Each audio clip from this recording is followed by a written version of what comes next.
This is Heath Sanders, and you're listening to TNCRadio.live.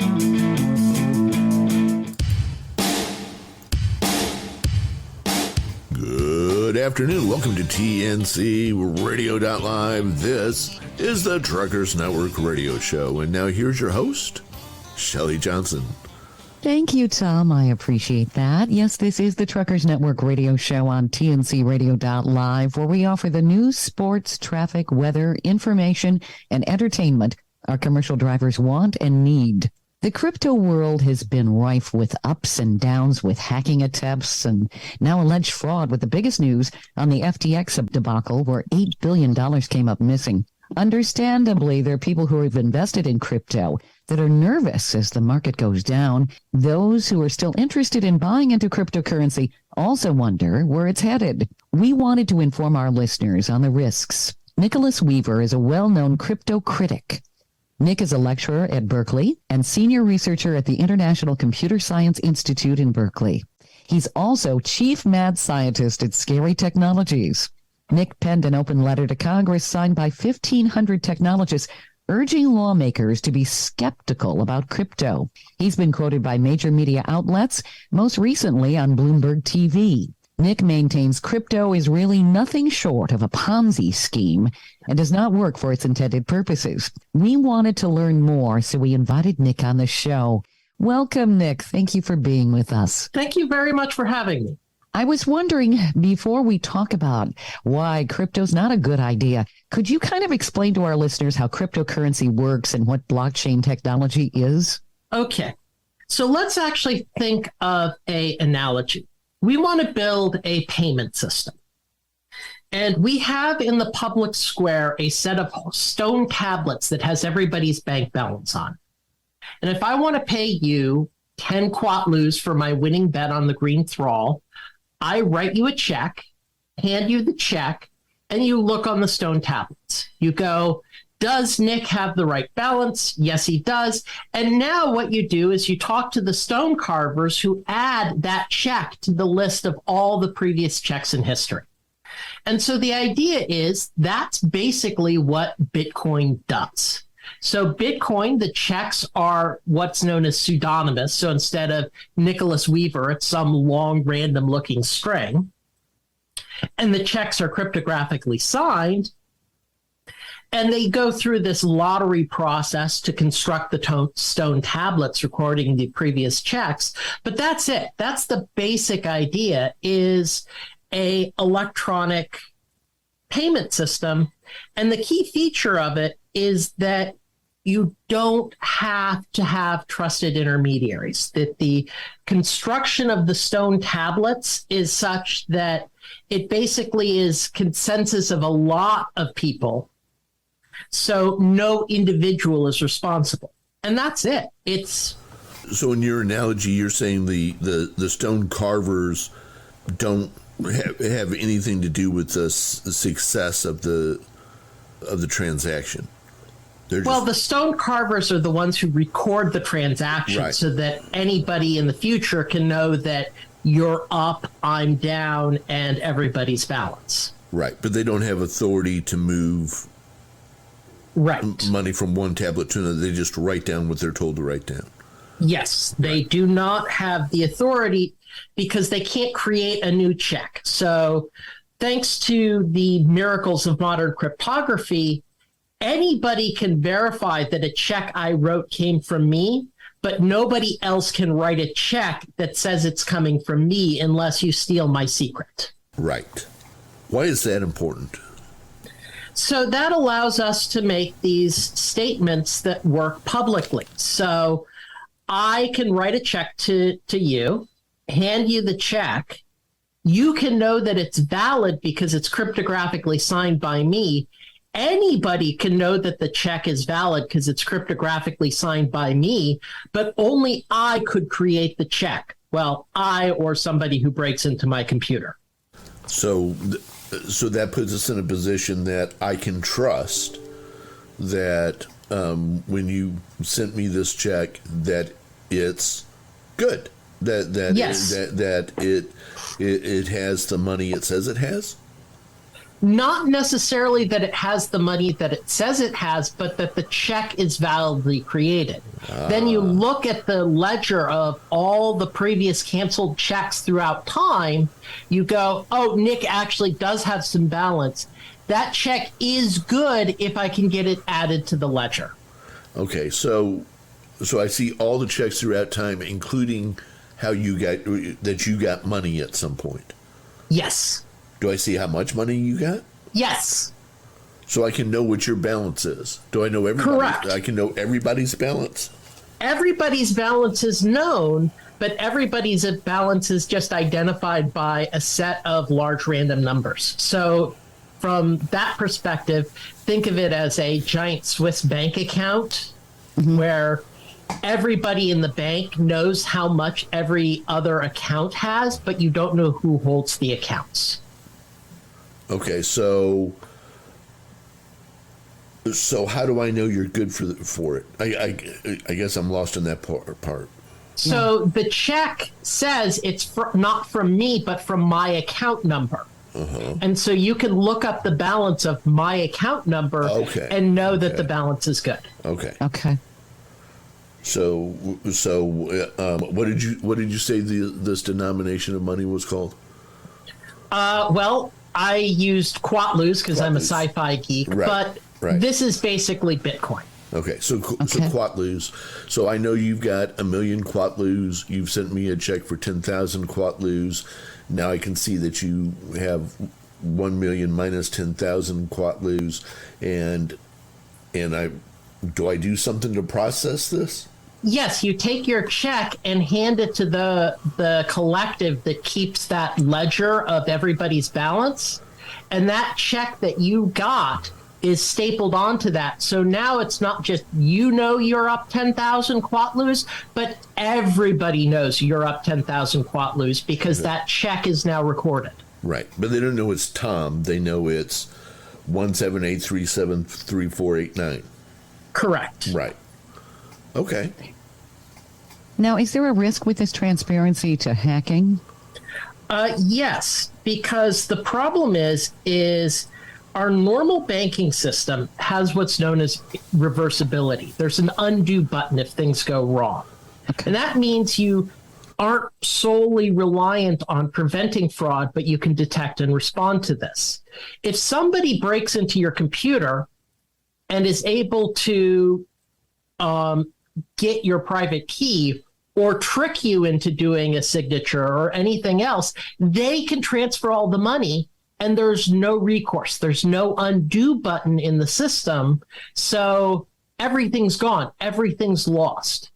The history of thefts in this space is massive. So like one of the early Bitcoin developers just announced that he lost 3.5 million because somebody broke into his computer and stole his Bitcoin. Yeah. And there's no way to ensure that. I mean, obviously with bank accounts here in the U.S., we have the FDIC, that sort of thing. So, yeah. Wow. And that's the direct consequence of the design that says there should be no trusted intermediaries. That we've had digital money for a generation now with our banks, because your bank balance is just a digital entry. Right. But it's maintained by a trusted intermediary who says, thou shalt not use the money to buy drugs. So if you try to PayPal $50,000 for kilo of cocaine listed as kilo of cocaine, PayPal goes, no. But with Bitcoin, if you want to do a transfer for drugs or ransom or, say, hiring a fake hitman, there's nobody that can stop that transaction. Well, but okay, so let me take the pro side of that argument. Good. It's none of your business where I spend my money. And so I can transact with anybody, whatever I want to, because after all, they're my quattros. I used to believe that too until Bitcoin came along, because ransomware is specifically a Bitcoin problem. How many truckers listening in experienced the joy of the fuel disruption due to Colonial Pipeline being hacked. Colonial Pipeline was hacked because the bad guys knew they could extract a $5 million ransom payable in Bitcoin. Because if you want to extract a $5 million ransom, you can't take cash. That's 50 kilograms of stuff for a $5 million ransom. And the Marine will give you a .308 caliber gift from the next hill. And the banks won't allow that either because they consider it completely not allowed. And so in the end, the only thing that the cryptocurrency works for on payments is the things that the normal payment system would not process. And unfortunately, I've come to the conclusion that is a necessary feature, not a bug. Okay. We want to learn more, Nick. You've got some really, really valid perspectives and insight here that our listeners need to know. We're talking with crypto critic Nick Weaver. He's very outspoken about the downsides of cryptocurrency, and we want to learn more. You're listening to the Truckers Network radio show on tncradio.live. Stay tuned for more coming up. Mallard Buildings always gives back to the community.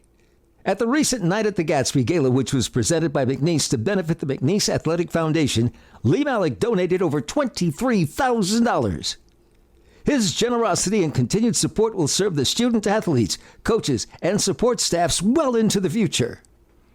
Lee Mallet is dedicated to building a better McNeese and a better Louisiana. Trucking Moves America Forward, or TMAF, is boosting the image of the industry by telling the story of trucking. And your story can be part of it. Upload a photo.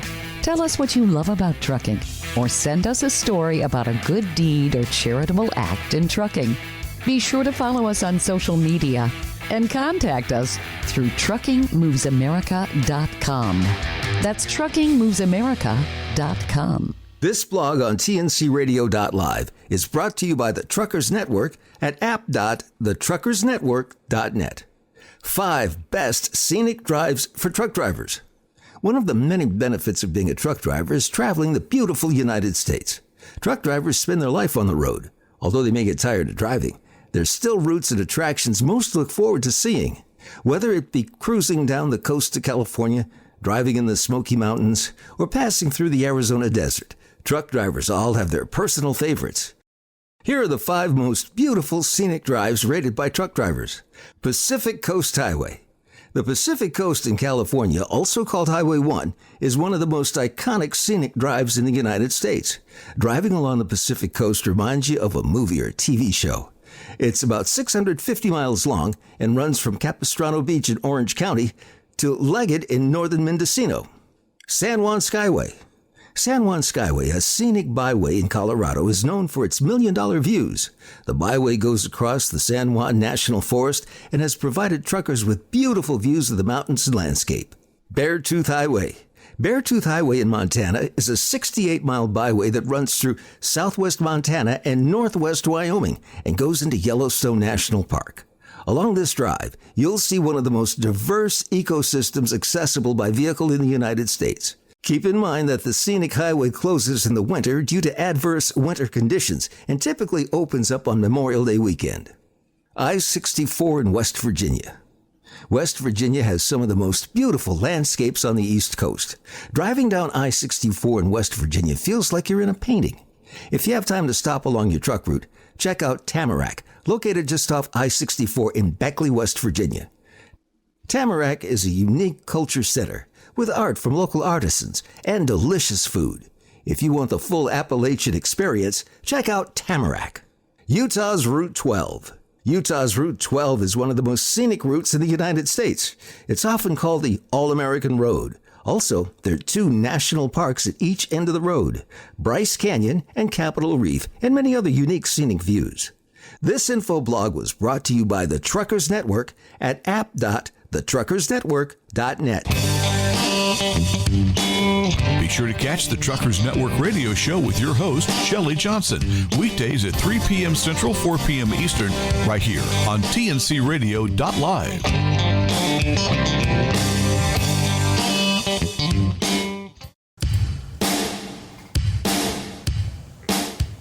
Welcome back to the Truckers Network radio show on TNCRadio.live. I'm your host, Shelley Johnson, with Tom Kelly. We're talking with crypto critic Nick Weaver, who's very outspoken about the downsides of cryptocurrency.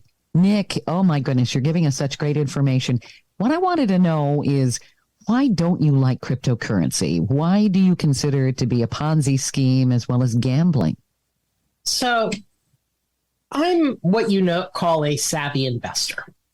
As a savvy investor, I put my money into index funds and let it sit for a couple of decades because I know I'm not smarter than the stock market. But in an investment, you have a positive sum expectation. So if I buy a stock and hold on to it for a long time and then sell it on, my gains are not just how much this person paid for it versus how much I paid for it, but also the dividends and the like. Same with the bond market. You've got interest payments coming in. Mm-hmm. This makes it what's known as a positive sum gain. So there's more winners than losers, as long as you hold on a long time. If you're day trading, that's another story. Cryptocurrency starts with zero sum. There is no money to be made except at the expense of some other person. And so this makes it very different from the stock market. A far better analogy is you go to the racetrack. That if you go and gamble on the horses, that's what's known as pari-mutuel betting. You really aren't betting against the house, you're betting against all the other bettors. And so in the end, somebody wins, somebody else loses an equal amount, and then everybody loses a little bit more because the house takes its cut. And that's gambling. And cryptocurrency is closer to gambling than investing because it's zero-sum nature. There's one other case of a zero-sum system where your earnings depend on getting more people to put in money, and that's a pyramid scheme.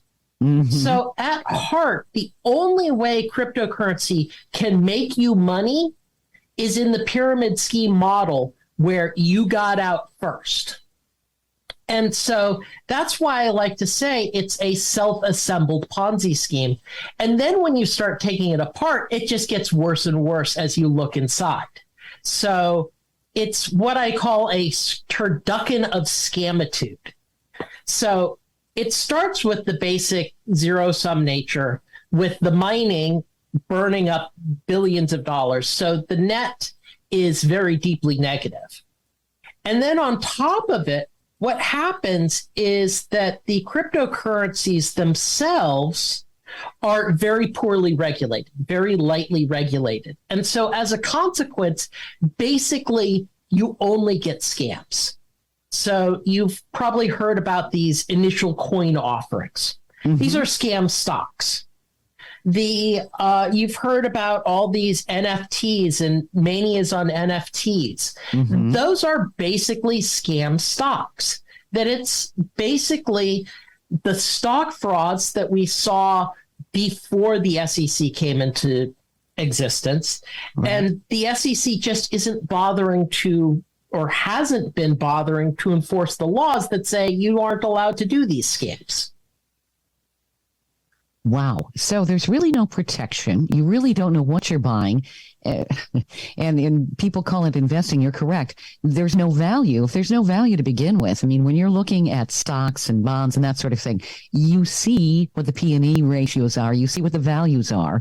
And you decide whether or not this is a good thing to invest in. In fact, the P to E ratio is exactly what makes cryptocurrency different. Mm-hmm. That stock is associated with the E, the earnings. Right. There are no earnings in cryptocurrency. Yeah. That the cryptocurrency price to earnings ratio is a divide by zero error. So why are so many people out there saying, oh, it's just great? You hear a lot of proponents for cryptocurrency, and then you hear things like the FTX debacle where, oh my goodness, $8 billion comes up missing. How the heck does that happen? Quite easily, because it's not new, that if you strip away the technobabble, you're left with a system that is basically speed running old scams. I like to say it's speed running half a millennia of various financial failures. And so what you're getting is these old scams repackaged. And so this is very much like how the stock market was before the Great Depression, where you basically had scam stocks, or the South Sea bubble, where you had literal fake stocks being sold to people. That's what's happening. And so you get a lot of scams in this. Now, why people are invested in it, or why people hype it, it's the money. That if you looked at it 10 years ago, like I did, go, this is garbage, and avoid it, well, you're going to avoid it, and you're not going to bother paying attention. The people who hype it are the ones who have their money in it. I don't think Matt Damon did his ad for free. Hint, Matt, fortune flavors the brave was said by Pliny the Elder just before he died in Mount Vesuvius. So that entire saying is not the best. But anyway, so what has happened is that basically you have a self-selecting, the people who know what it is, for the most part, have a huge economic interest in getting more suckers in. Yeah, good point. What has happened with me, however, is I had a business model that allowed me to follow the space professionally. So my research, one of my focuses is online criminality. And cryptocurrency and Bitcoin is a magnet for bad actors. And so if you want to make your time studying bad actors, this is a playground. And then the stories themselves are so amusing and hilarious. Like in the early days of Bitcoin, 10% of all Bitcoin got tied up into a Ponzi scheme run by a guy called Pirate at 40. And so the tales are so fun. And so the quip I make is I was able to extract the comedy gold and turn it into academic papers and non-academic writing. So I've been able to follow this space for a decade. Although I must admit, I've suffered an overdose of face palming at some of the stupidities. I bet. But yet people are still being attracted to it. I think that there's some people saying, well, the market's down. Now that's the time to buy in. They're thinking stock market here. You buy low, sell high. But that really, like you were saying, that does not work because it has a zero-sum value to begin with. Right. You need more suckers. And one of the things is, I don't think the cryptocurrency space is ever coming back from this. And the reason why is a sucker born every minute still means there's a finite value of suckers. And how many suckers are left who haven't seen the Matt Damon ad? Yeah, good point.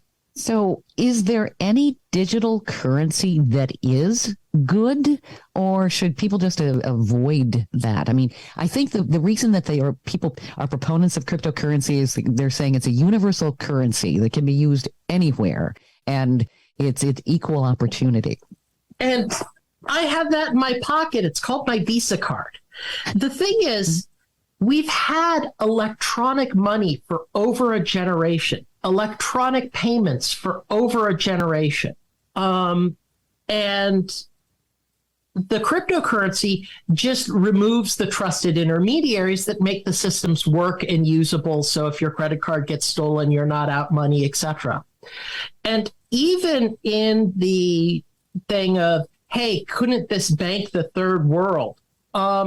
You say M-Pesa, and they look at you like you're speaking Swahili. For those of you who don't speak Swahili, M-Pesa is a payment system in Kenya that basically took over the country, and everybody has it in a nation where a lot of people don't even have electricity, and it's viable electronic money. Interesting. So the whole concept of electronic currency is not bad. It's just crypto that's problematic. Right, because we've had electronic currency for a generation or more. Mm-hmm. Makes sense. I want to unpack more of this because I'm sure that there's still people scratching their heads and saying, but, especially if they're believing that there really is some sort of rainbow and they can find that pot of gold. It does kind of feel like that's what people are chasing in this kind of situation. We're talking with crypto critic Nick Weaver. He's very outspoken about the downsides of cryptocurrency, and he's really giving us an education here. You're listening to the Truckers Network radio show on tncradio.live. Stay tuned for more coming up. This info blog on tncradio.live is brought to you by the Truckers Network at app.thetruckersnetwork.net. Spring is near. Cleaning tips for truck drivers. Spring's right around the corner. That means saying goodbye to the cold winter weather and hello to the warm sunshine. For many people, it's time to start spring cleaning at their house. For truckers, this could mean cleaning out their truck. It's not uncommon for truck drivers to spend more time on the road than in their house. Having a clean, organized truck can make life on the road much more enjoyable and less stressful. Here's some spring cleaning tips for truck drivers. Clean and organize. It's always a good idea to incorporate a cleaning routine into your work schedule. After all, your truck reflects who you are as a driver. A clean and well-organized truck can take a lot of stress out of your job as being a truck driver. It also makes you more prepared in the event of a DOT inspection. Take some time this spring to clean out and organize your truck. Throw away the trash, donate or get rid of things that are not a part of your daily use. Go through your paperwork and organize it. Finally, wipe down the inside of your truck. Get a wet cloth and wipe down your dash, air vents, and other areas you feel need cleaning. After you wipe everything down, pull out your vacuum and start vacuuming the carpets, floor mats, and vents. Wash and wax. The winter months can be hard on the exterior of a truck. All the snow and de-icing salts can make your truck look pretty rough. Start washing your truck from the top and work your way down. Use microfiber cloths to clean your windows and windshields. Maintenance. Failing to stay up to date on your truck's maintenance means you're less likely to spot a problem before it occurs. This can end up costing you a lot of money and time off from work. Not only do you save money and time by regularly performing maintenance on your truck, but you're also more likely to pass a roadside inspection. The spring season is a great time to perform a maintenance check on your truck. Check fluid levels and make sure your lights and windshield wipers are working. Snow and ice take a toll on brakes and tires. The transition from cold to warm weather can affect your tire pressure. Check your brakes and make sure they're not worn out. Be sure to check out the blog, 6 Easy Steps for Keeping Your Semi-Truck Interior Clean, from the Truckers Network at app.thetruckersnetwork.net.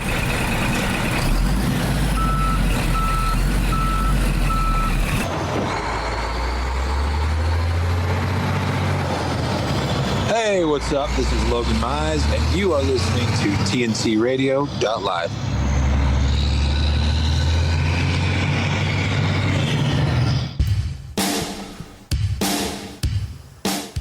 Welcome back to the Truckers Network radio show on tncradio.live. I'm your host, Shelley Johnson, with Tom Kelly, and we're talking with crypto critic Nick Weaver, who has been educating us on the downsides of cryptocurrency. Nick, Shelley, what are the... Oh, go ahead, Tom. Yeah, I just want to mention, I have that Matt Damon commercial queued up. Do you want to take 1 minute and... Sure, it's a fun one. Oh, sure, Yeah, absolutely. Let's do that.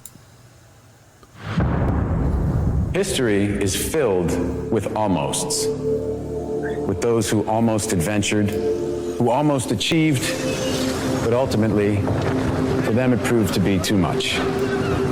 Then there are others, the ones who embrace the moment and commit.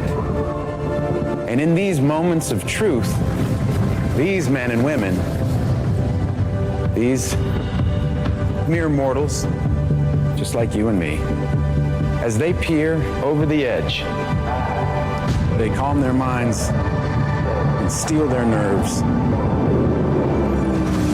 with 4 simple words that have been whispered by the intrepid since the time of the Romans.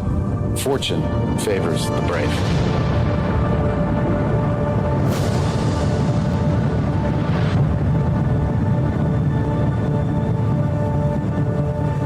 Wow. So that message there is fortune favors the brave. So you're brave and you're entering new horizons where no man has gone before, if you will. I also think that Marvel is on this journey.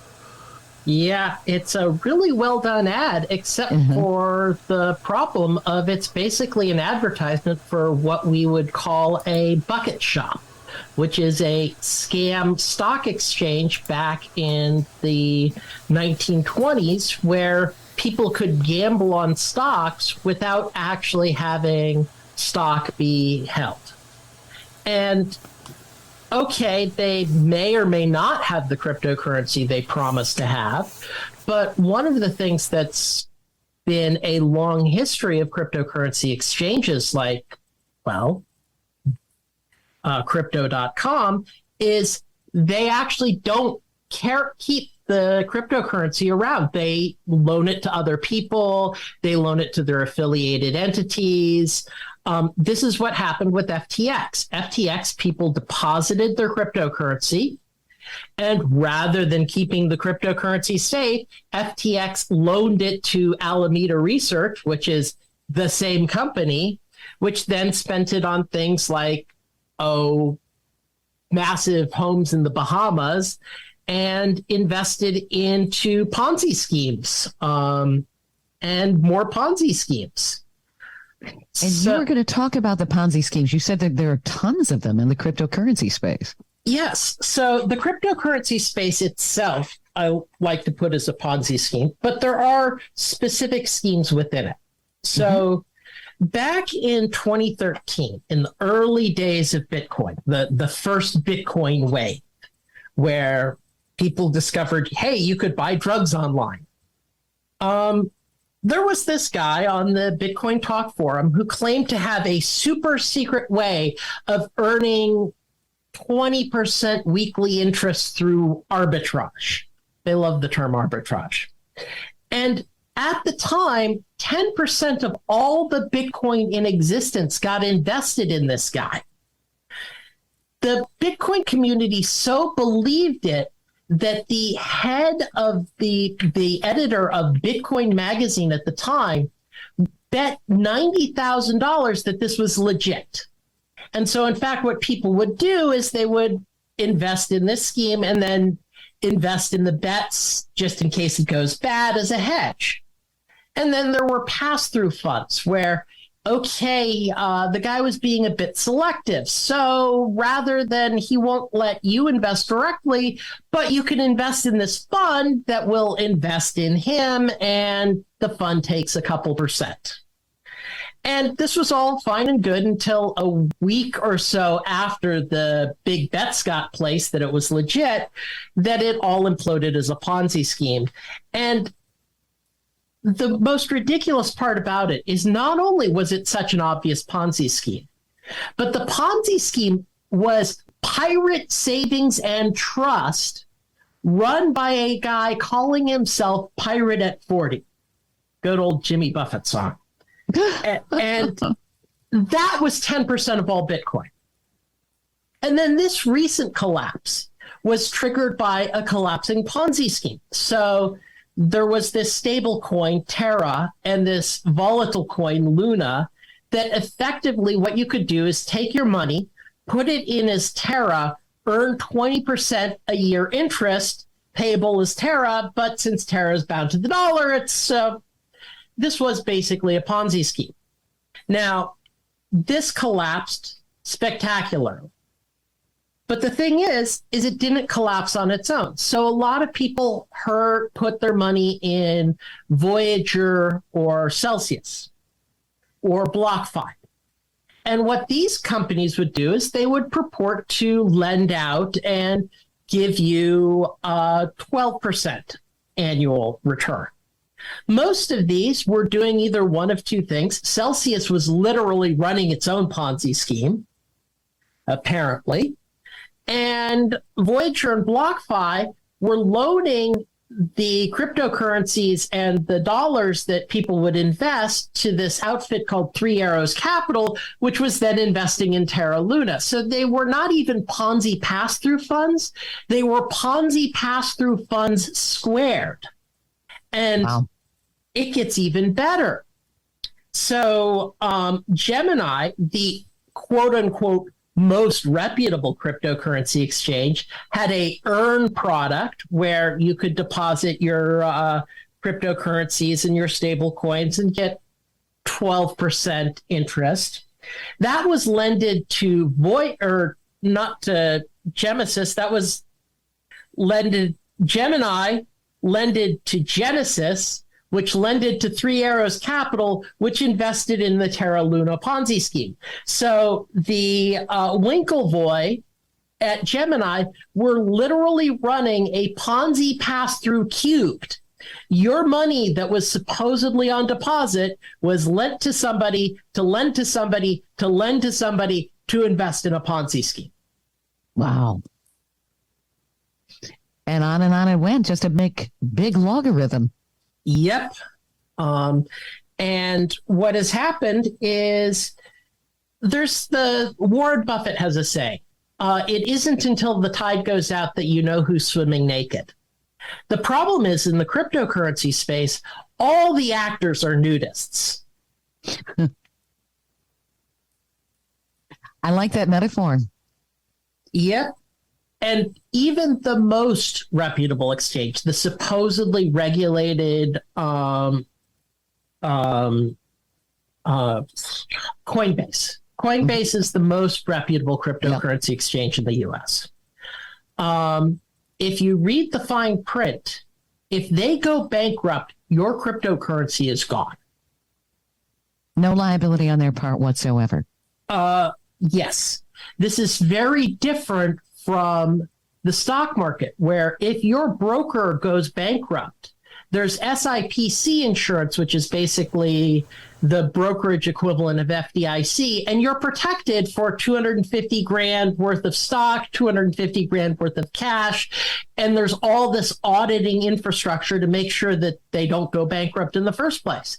Right. Coinbase pretends to be a money transmitter, and so if they go bankrupt, hopefully they won't, but if they do, all those who had their money in Coinbase will find themselves in the same position that all those who had their money in FTX. They're just unsecured creditors in the bankruptcy docket going, oh God, I'm going to be lucky to get 20 cents on the dollar. Oh, sure. Well, with the people with FTX, do they really have any kind of recourse, or are they just kind of SOL, if you will? They're largely SOL. So FTX is in a bankruptcy that has been described as worse than Enron by the guy who unwound Enron. I heard that. That's not good. No, it's not good unless you have not a penny in and you like popcorn, because the bankruptcy docket is something that I regularly read for entertainment. But because there's a lot of big companies fighting it out over who's going to get the scraps. But the little guys, the little investors, basically, they'll be lucky to see 10 cents on the dollar. And unfortunately, there are a lot of people who put quite a bit of money into it, hoping to make that major gain, windfall, if you will. Yep. And truth be told, I think it's better to go in the Powerball when it's over $1 billion. Yeah, I think you're right. When I hear stories about this, it's like, you have a better shot. The Las Vegas odds are a lot better with Powerball and Mega Millions, for sure. Hey, and at least Vegas has some good restaurants. So and great entertainment, absolutely. And lots of food, all you can eat. Oh, yeah, Vegas, much better way to go. We have to go to break here, Nick. We're talking with crypto critic Nick Weaver. He's very outspoken, as you can tell, about the downsides of cryptocurrency, and I love this education here. You're listening to the Truckers Network radio show on tncradio.live. Stay tuned for more coming up. This blog on tncradio.live is brought to you by the Truckers Network at app.thetruckersnetwork.net. Common mental health issues truck drivers face. Every day, the roads are full of heavy-duty trucks. Trucks are responsible for nearly 80% of America's freight. Being a truck driver is not an easy job, and it's not for everyone. Trucking can be hard on an individual, both physically and mentally. Suffering from mental health can put truck drivers in a dangerous situation. To safely operate a heavy-duty vehicle, drivers need to be physically and mentally healthy. Here are 4 common mental health issues that truck drivers face. Why mental health issues are common in truck drivers. Truck driving is a demanding job and can be very stressful at times. A stressful work environment leads to anxiety and depression. In addition to a stressful work environment, truck drivers spend a lot of time alone in their truck. Constantly being alone can affect one's mental health. Although many truck drivers suffer from mental health issues, some are afraid to get help because they fear losing their job. The Federal Motor Carrier Safety Administration, that's FMCSA, requires drivers to be in good health before receiving or renewing a commercial driver's license. The trucking industry is predominantly male. A study by RAHM states that men are less likely to get treatment for their mental health than women. It's important for drivers to take care of their mental health as much as their physical health. Common mental health issues in truck drivers. Depression. Depression is an illness that affects you mentally, physically, and emotionally. It's very common in the trucking industry. Being alone and away from friends and family contributes to depression. It's important to know the difference between feeling down and having depression. If you feel that you're experiencing depression, seek out help. Depression is serious and can affect your ability to operate your truck. Anxiety. Because of how stressful trucking can be, anxiety is very common for drivers. This is especially true for new drivers. Many experienced drivers have reported having anxiety and panic attacks while on the road. It's important to know the difference between new driver anxiety and generalized anxiety. If you're often experiencing anxiety while working, take the necessary steps to get help. Chronic sleep disturbances. A good night's rest is crucial to truck drivers. Not having enough sleep can make it dangerous to operate a heavy-duty vehicle. Because of a truck driver's living and work situation, good sleep can be difficult. A NCBI study reports that 20 to 28.6% of truck drivers have an unspecified sleep disorder, and 27.5% of truck drivers are diagnosed with insomnia. Sleep is extremely important for your mental and physical health. If you're experiencing problems sleeping while trucking, consider seeking professional help. Loneliness. Truck drivers spend many days and weeks isolated in their truck. According to Business Insider, nearly a third of drivers say being alone is a significant issue affecting their mental health. This blog on tncradio.live has been brought to you by the Truckers Network at app.thetruckersnetwork.net. Truckers Life Radio from TFC Global with your host, Ron Frazier, every Monday night at 9 p.m. Eastern Time. On the show, Ron interviews guests to help inform professional drivers just like you about the importance of things like human trafficking to sex addiction to how to overcome the impossible odds on the way to success. Every Monday night at 9 p.m. Eastern.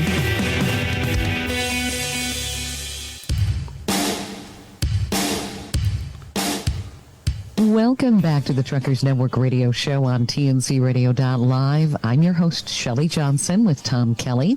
We're talking with cryptocurrency critic Nick Weaver, who's been giving us quite the education on why you should avoid cryptocurrency. Tom, you said you had a question for Nick. Yeah, Nick, so who is Satoshi Nakamoto?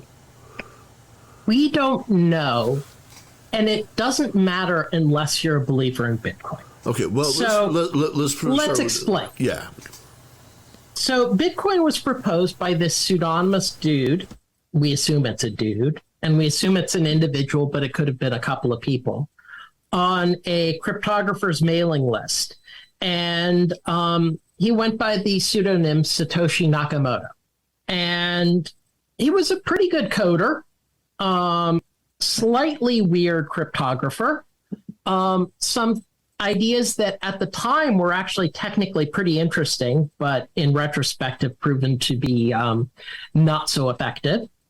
And he basically, nobody knows who he is. And back around 2013 or so, when it was clear that the only thing that people were actually buying with Bitcoin was drugs on the Silk Road marketplace, he disappeared. He basically pulled his account and never seen again. Now, it's a fun mystery of who is this guy. There have been a few people who have claimed they are, but are fraudulently claiming that they are, because if you're Satoshi, you can use one of Satoshi's old cryptographic keys to prove you are.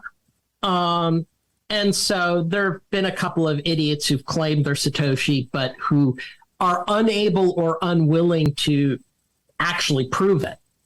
So in the end, Satoshi is an entertaining mystery, but it only really matters towards the Bitcoin crowd. And the reason why is Satoshi is still a huge holder of a massive amount of Bitcoin.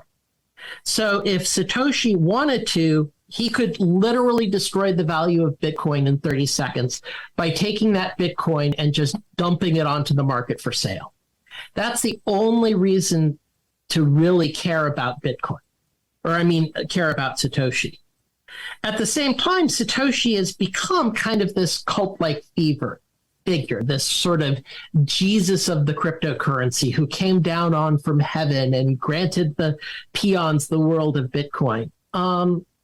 And it's amusing, but it's also kind of distracting. It doesn't really matter who he is. Unless he's truly Elon Musk. Which is, I love that hypothesis because it is so ludicrously wrong, because Elon Musk has proven himself time and time again to be one of the most incompetent morons on the planet. Let me put it this way. He woke up one morning, went, dude, 420. Hey, Twitter, I'll buy you for 5420. Hey, hey, hey.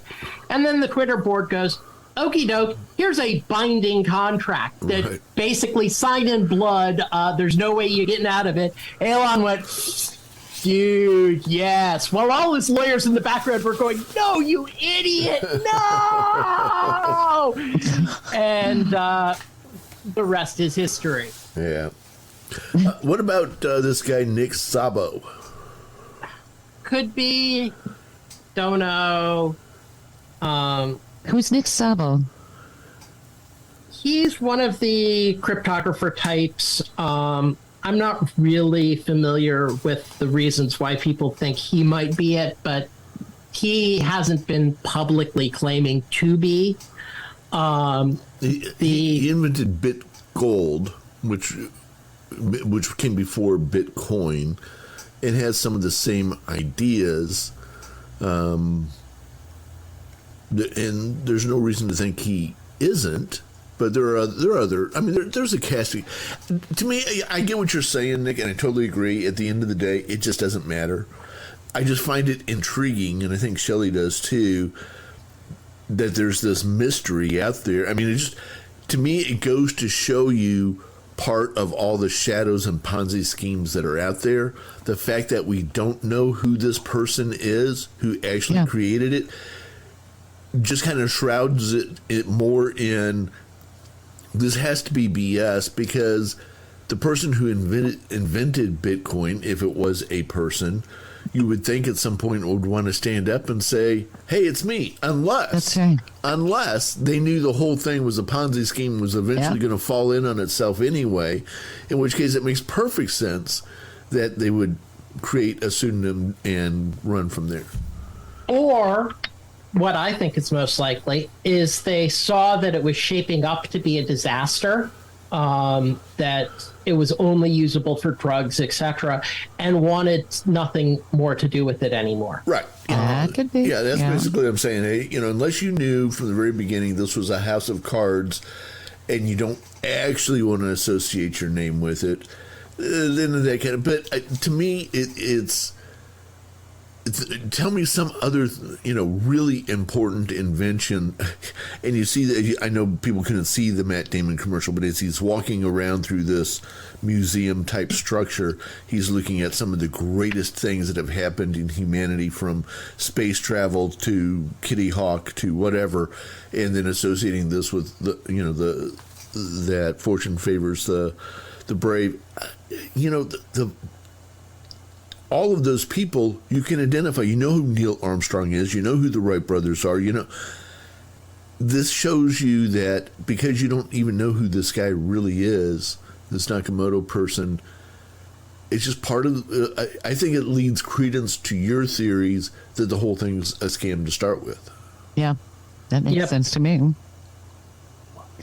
So, Nick, where do you see cryptocurrency heading? Because I've heard rumors that major governments are thinking about getting into cryptocurrency and getting off, like, say, the U.S. government not even having the paper dollar. Where do you see cryptocurrency headed? I mean, do you see it just becoming nothing but a big joke in the next 20 years? Yes. And this brings up the case where a country did try to use Bitcoin on a global scale. So the dictator of El Salvador is a lunatic nutcase. And he had the brilliant idea of let's change El Salvador's currency from just dollars, they use US dollars, to dollars or Bitcoin. And there was that big splashy release where everybody could sign up and get $20 worth of free Bitcoin for the Shivo wallet system so that you could try it out. You get discounts on gasoline. And basically, it went away almost immediately. Nobody wants to use it because the price is bouncing all up and down all the time. Right. And in the ultimate irony, they didn't even use Bitcoin. That what ended up happening was you had a central wallet provider, Shivo Wallet, just updating people's balances, like a payment system that we've had for decades. So it was really the only way you could run a cryptocurrency-based economy at scale was not to use cryptocurrency at all. Wow. This is all food for thought, Nick. Where can people find you? So I'm on Mastodon, NC Weaver at thecooltable.wtf. I also just generally have a lot of writing on the Lawfare blog. So public policy and tech blog. That's where I talk about the policy implications of cryptocurrency and the like. And other than that, Google finds me. That's a good thing. People can see what you have to say. This is really, really good information. I think you're going to make people a lot more savvy with what they're going to be doing with their investment dollars and maybe rethinking cryptocurrency is not really an investment at all. Yes. My take is if somebody says you should invest your money in cryptocurrency, kick them in the crotch and run away. Yeah. It's kind of like, trying to sell alligators in Arizona, right? Hey, alligators are okay. They're tasty. They make nice leather. I think it's more like trying to sell ice in Alaska. Yeah, there wouldn't be much of a market for it. That's for sure. Yep. This has been super informative. I really appreciate you being on the show. And what is your website again, just so that in case people are listening? On Mastodon, NC Weaver, NCWEAVER at thecooltable.wtf. This is refreshing. We need more people like you to come out and say, heck no, this is what's really going on. I'm glad to be of service. And our drivers appreciate it very much. We've been talking with Nick Weaver. He's a crypto critic, very outspoken, as you can tell, on cryptocurrency. You've been listening to the Truckers Network radio show on tncradio.live. Stay tuned for more great programming coming up. Thank you for listening to another great interview on tncradio.live and the Truckers Network radio show. All of the material you hear on tncradio.live on our website, our broadcasts, or our podcasts are copyrighted. There can be no distribution without the express consent of tncradio.live and its partners. For inquiries, write us at info@tncradio.live. And don't forget to subscribe to the podcast of the Truckers Network radio show.